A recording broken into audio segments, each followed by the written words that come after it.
pa lang kayo. Ah. Tapos biglang nagka-envelope nung naging hope kayo. I think it's Yung Hope, yun daw yung nag-handle ng procurement ng DepEd. So, nung naging siya po ay naging in charge doon sa procurement ng DepEd, binibigyan daw siya ng 50 ni VP Inday Sara Duterte kada buwan. Ha? Yan, nasa envelope daw yan. it's like an allowance maybe for an extra work because sometimes I have to stay until midnight to look at the documents. If that is just an allowance, ma'am, then the rest of the officials of the DepEd should be receiving also their respect. Naku, kunwari, bait-baitan ba siya? Hindi, ma'am, allowance lang po ito. Allowance lang. Mamaya-maya, tinan niyo, sumama na ugali nito eh. Mamaya-maya, tinan niyo. Envelopes. Do you think so? Don't you think so, ma'am? If that is just an allowance, then the rest of the officers of DepEd should have their own envelopes as well. Mr. Chair, that's precisely the reason why I did not open any of it. Because I that understand. was very uncomfortable. Pakinggan ninyo ha, I did not open. Okay? I did not open. Pero alam niyang 50 laman. Kasi daw bandang dulo inopen. Tingnan natin. Pakinggan lang natin testimony niya. Mahuhuli ito sa kanyang sariling bibig. I understand. And that leads me to the next question, ma'am. Why were you so uncomfortable with the envelope when you believe that that is just an allowance? I'm 40 years in government. Self-made po kami. 40 years na daw siya sa gobyerno. Bakit wala nangyayari sa DepEd, ha? Mga nakaraang DepEd. I come from Samar, so I have all reasons to protect my name.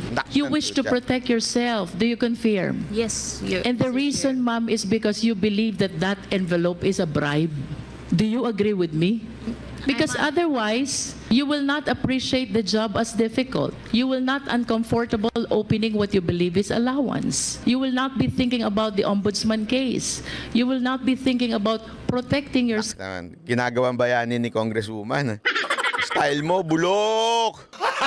The reason why you are considering all these concerns is because you believe that the envelope is a bribe. Do you agree? Yes or no, ma'am? It's kind of harsh word to use, bribe, because if Or should I say... ma'am, Sabi siguro ni Congresswoman, sumunod ka sa script, pambira ka.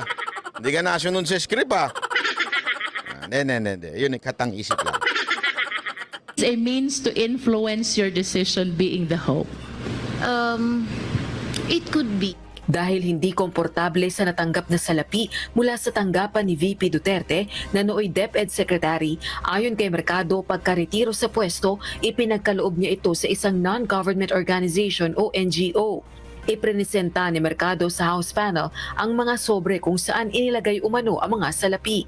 At least, Mr. Chair, I would know the Vice President is watching us because she just... Binigay daw niya yung pera doon sa foundation. Iniwan lang niya yung envelope. Okay? Ibibigay mo yung pera, kinuha mo, inipon mo yung envelope. Hindi, kayo mag-isip kayo na mabuti, ha? Ano yung remembrance yung envelope? Had a press conference.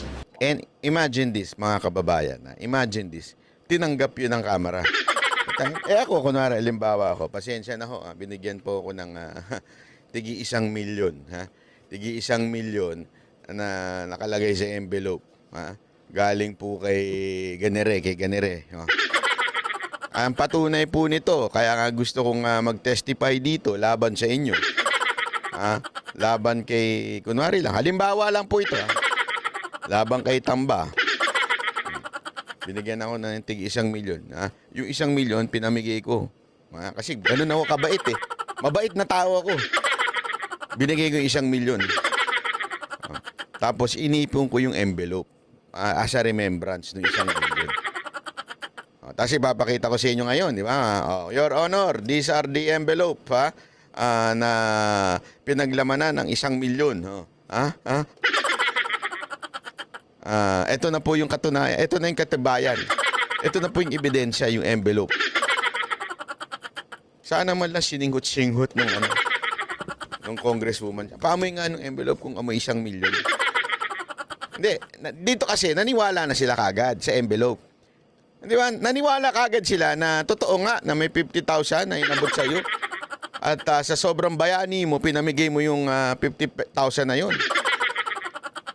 Di ba? Sa dami ng 50,000 na yun, magkano na yun? May higit kumulang, 500, mahigit na siguro yun. O baka umabot na ng 1 milyon yun, hindi ko sure ha. Pero gayon pa man, pinresinta lang sa inyo yung envelope, naniwala na kayo. Alam mo yung babae na yun, yung congresswoman na yun, abogado pa man din siya, pero ganun niya kagad tinatanggap yung ebidensya. Envelope lang na walang laman.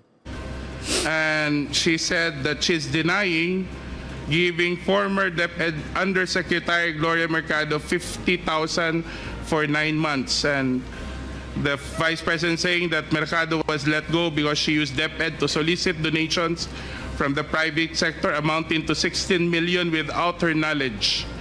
And she adds that she will provide the media with paper trail to back up her claim, describing Mercado as a disgruntled former DepEd official. I think, ma'am, given your long history and long service to the Republic, 40 long years, I think it's fair It's for you to very be sad. given the opportunity to reply to the Vice President.